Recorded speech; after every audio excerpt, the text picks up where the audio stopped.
Laurie and Amanda. Education is not all academics. In fact, it is really just a small part. Although our points are a bit different, Amanda and I agree that not all of our learning had to do in the classroom teaching. CPTC is a great place to get the education that you desire. We have grown mentally, emotionally, and spiritually because of our education.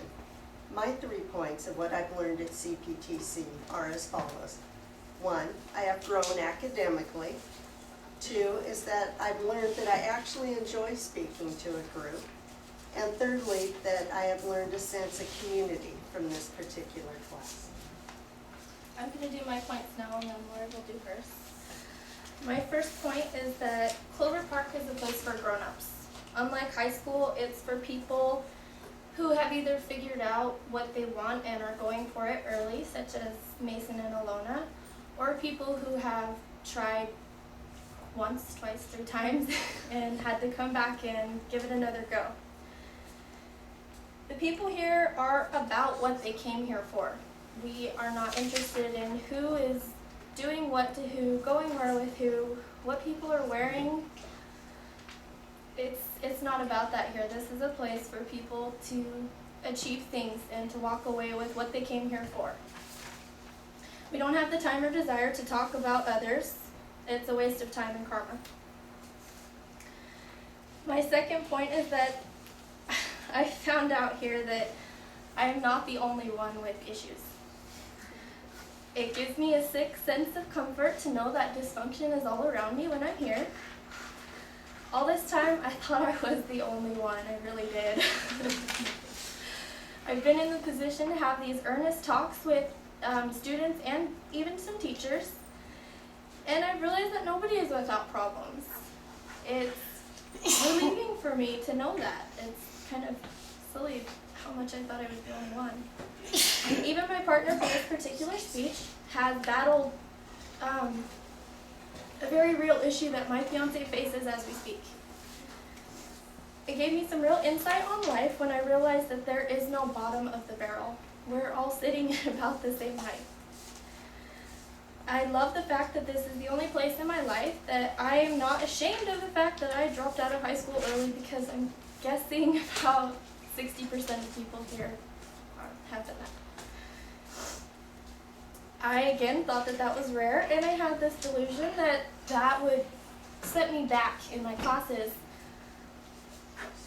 So it's been to my surprise that I can keep up. I do as well, if not better, than a lot of the people that I go with, and that's been really good for me. My third point is that I possess more drive and determination than I thought. I went to a college before this. Some of you might remember that I said I've gone to Green River.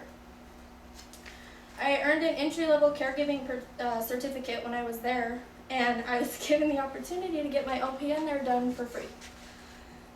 And I didn't do it. I dogged it off. I thought I had better things to do. It's stupid.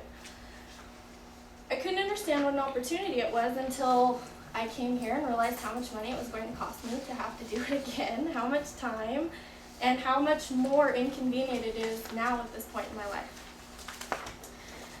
I'm so grateful to my soon-to-be sister-in-law, Angie, for getting me going here, because if it was not for her, it's so daunting to come sign up for school. It's such an easy thing once you get into it, but you're sitting at home and you're like, oh my gosh, I don't even know where to go. I don't know what building. And it's so stupid, but it will keep you out of it. And even though I'm accumulating quite the student loan bill, I'm going to do what I came here to do. A little late and a little different, but I will get there. I know that about me now. If I want it, I will get it. I try for the best. I never realized that I was a competitive person until recently. I now have to do well. It bothers me to be not as good as other people that I'm going with. I have also had to realize that it is unrealistic to think that I will be good at everything. I will never be able to get up here without shaking in my voice or my hands. This is not my thing, but I'm up here and I'm doing it, and that's crazy, because 3 years ago I would have not thought that I could be up here. It's more than I've done in the past.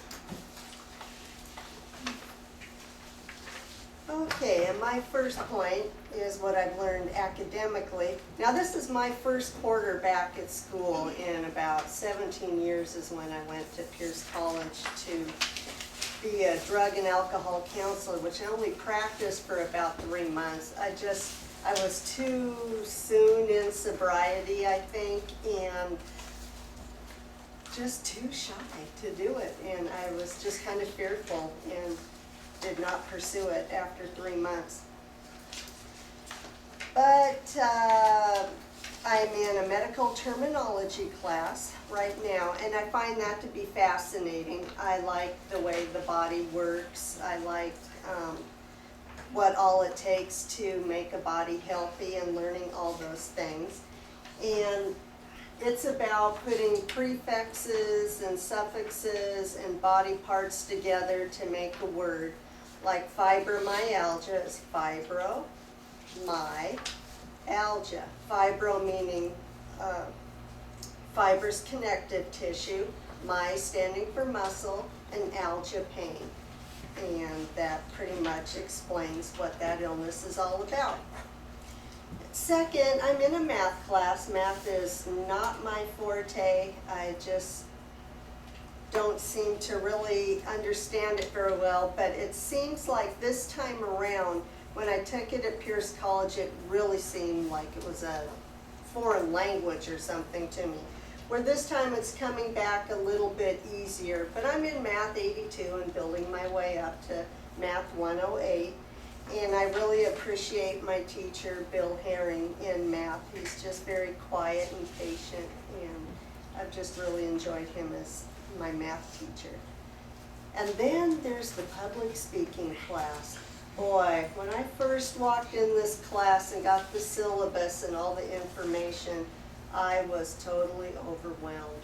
I thought, oh no, I don't know if I'm going to be able to do this.